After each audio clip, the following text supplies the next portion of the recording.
Bonjour et bienvenue à la formation en prévention et contrôle des infections sur l'hygiène des mains. Pourquoi vous parler de l'hygiène des mains? Eh bien, l'hygiène des mains est la base de la prévention des infections.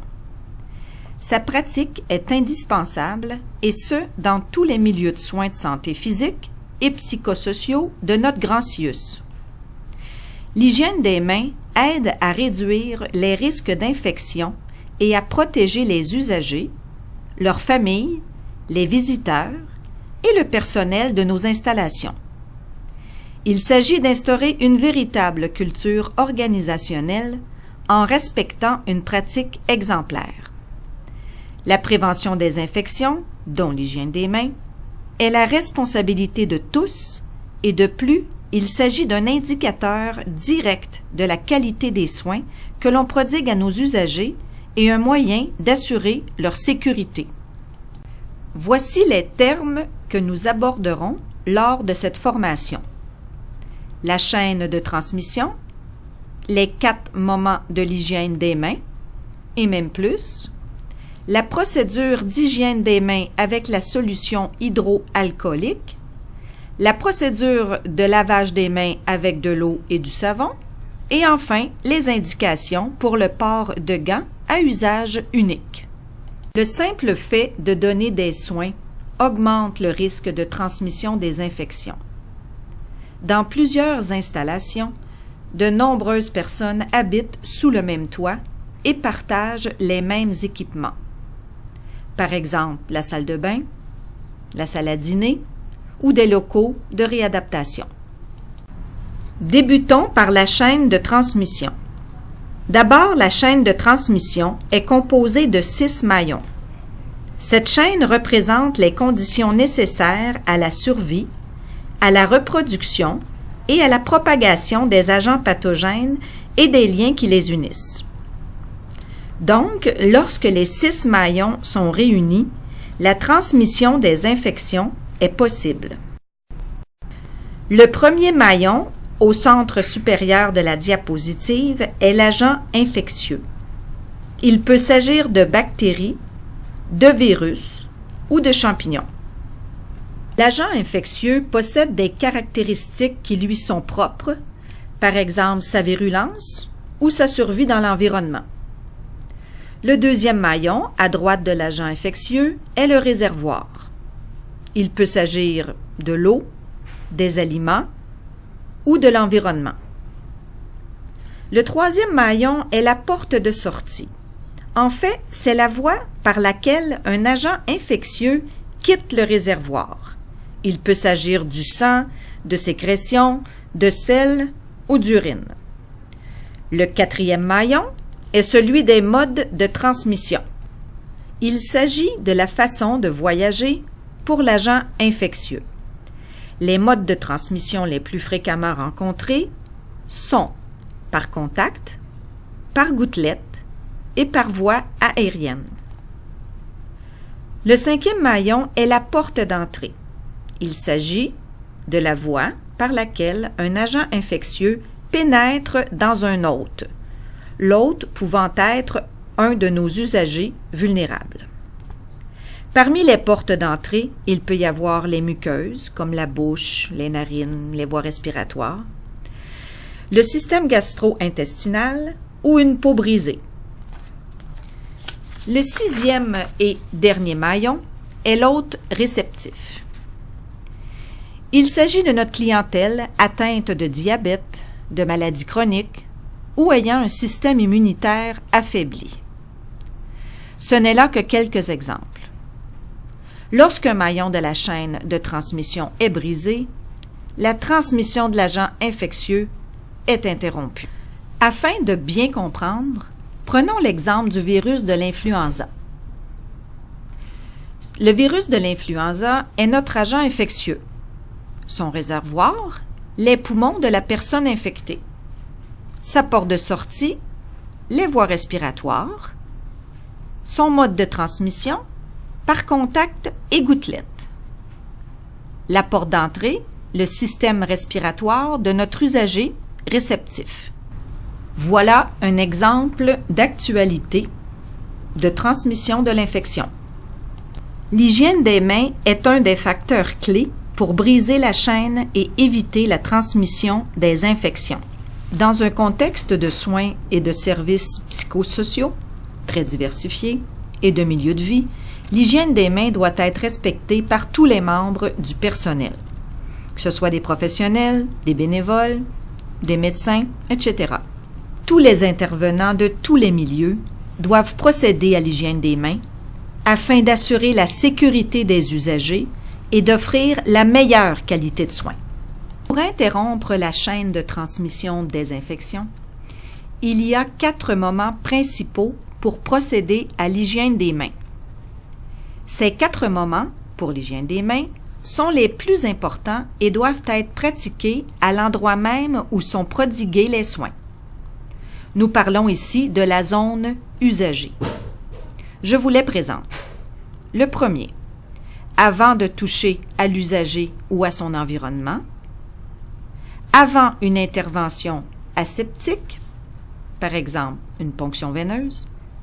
Le troisième, après un risque de contact avec un liquide biologique. Et enfin, le 4e moment, celui après un contact avec l'usager ou son environnement. Il est important d'insister sur l'environnement de l'usager, car ce sont les objets près de lui qui sont le plus à risque d'être contaminés. Par exemple, une chaise, une table, le téléphone, les ridelles du lit. On doit donc procéder à l'hygiène des mains avant et après avoir touché ces objets. En plus des 4 moments principaux mentionnés dans la diapositive précédente, il y a plusieurs autres moments ou occasions où l'hygiène des mains est essentielle. Voici de nombreux exemples. Avant de préparer et d'administrer un médicament, que ce soit une crème, des gouttes, une injection. Avant et après un changement de pansement, soit les soins d'une plaie. Avant et après la prise de la température. Après avoir été en contact avec des liquides biologiques comme le sang, l'urine, les selles ou des vomissements. Il est également important de rappeler à notre usager de procéder à l'hygiène des mains après être allé aux toilettes ou l'avoir aidé à y aller. Après une intervention code blanc. Avant d'aider un usager à se brosser les dents. Avant de l'aider à boire ou à manger. À nouveau, il est très important de lui rappeler ou de l'aider à procéder à l'hygiène des mains avant de manger. Avant et après la manipulation des aliments. Avant de jouer à un jeu ou de faire une activité telle un casse-tête, manipuler de la pâte à modeler ou de jouer un instrument de musique. Enfin, avant de manipuler de la vaisselle ou de la lingerie propre. Regardons ensemble d'autres indications pour l'hygiène des mains.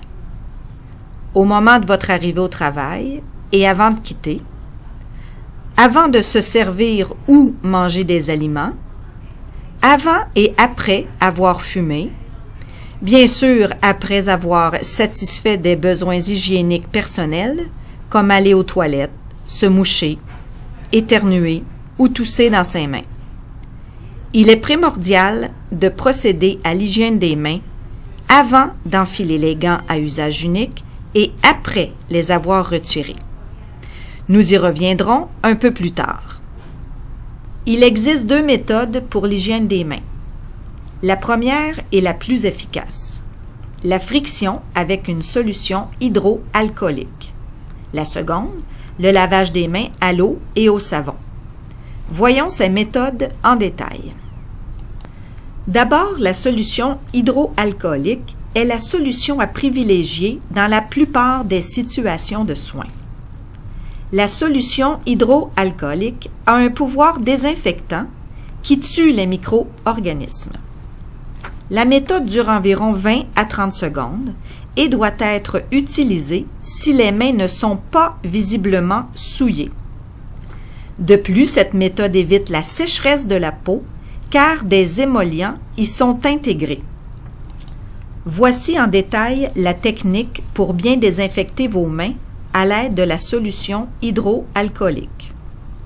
Tout d'abord, remplir la paume d'une main avec suffisamment de solution. Créez un petit creux au niveau de la paume de votre main. Frottez le bout des doigts dans la solution, puis changez de main. Frottez vigoureusement l'intérieur des mains et les pouces. Frottez entre les doigts, l'extérieur des mains et les poignets. L'utilisation de l'eau et du savon pour l'hygiène des mains est requise lorsque les mains sont visiblement souillées ou encore lorsqu'un risque de contact avec des liquides biologiques a été identifié. Il est aussi obligatoire de se laver les mains à l'eau et au savon si vous avez été en contact avec un usager en isolement Contact Plus ou s'il est atteint du Clostridium difficile. Cette méthode dure entre 40 et 60 secondes. Voyons maintenant cette méthode de façon plus détaillée. Tout d'abord, il est important de bien mouiller vos mains afin d'éviter un contact fréquent entre le savon et la peau de vos mains. De cette façon, vous évitez la sécheresse de vos mains. Appliqueriez-vous un shampoing sur vos cheveux sans les mouiller préalablement? Ensuite, remplir la paume d'une main avec suffisamment de savon, puis frotter toutes les surfaces des mains sans oublier les pouces et les poignets, et ce pendant 15 à 20 secondes.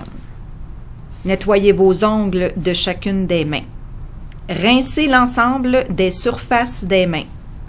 Bien assécher les mains en les épongeant avec le papier à main disponible.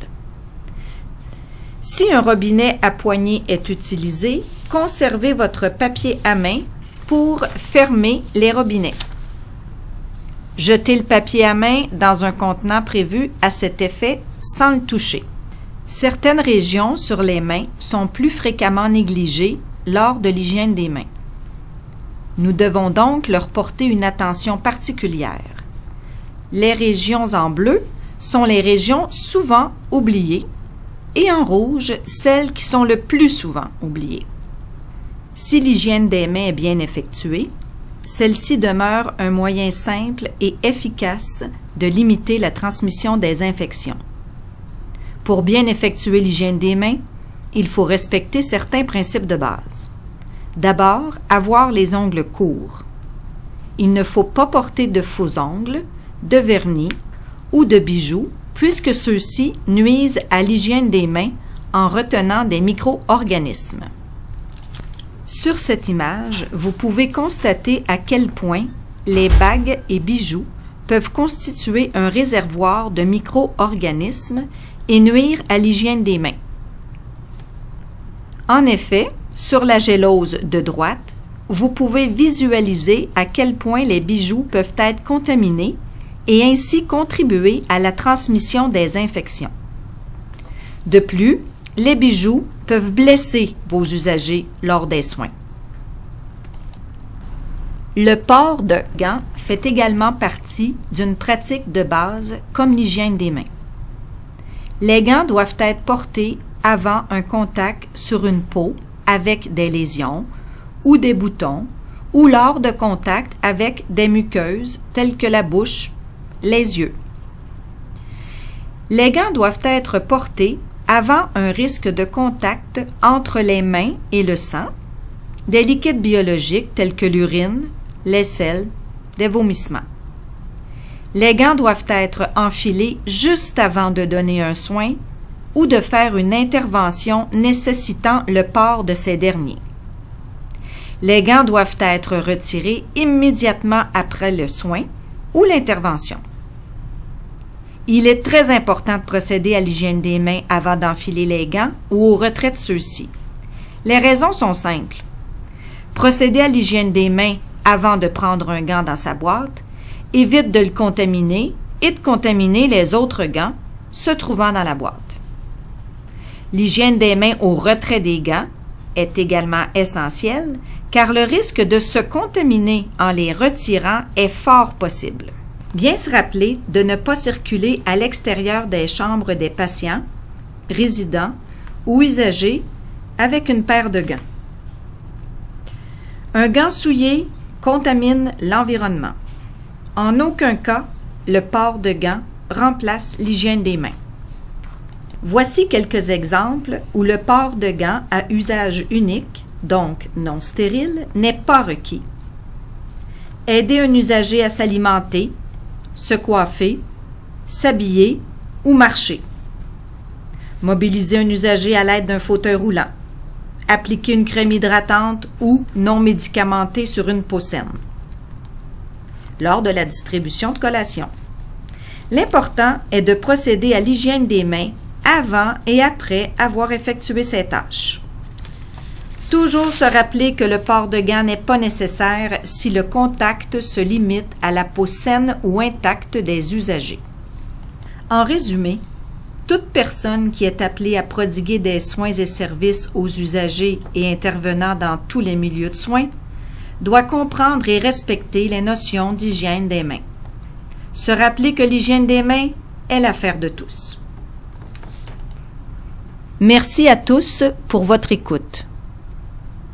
L'équipe de prévention et contrôle des infections demeure toujours disponible pour répondre à vos questions.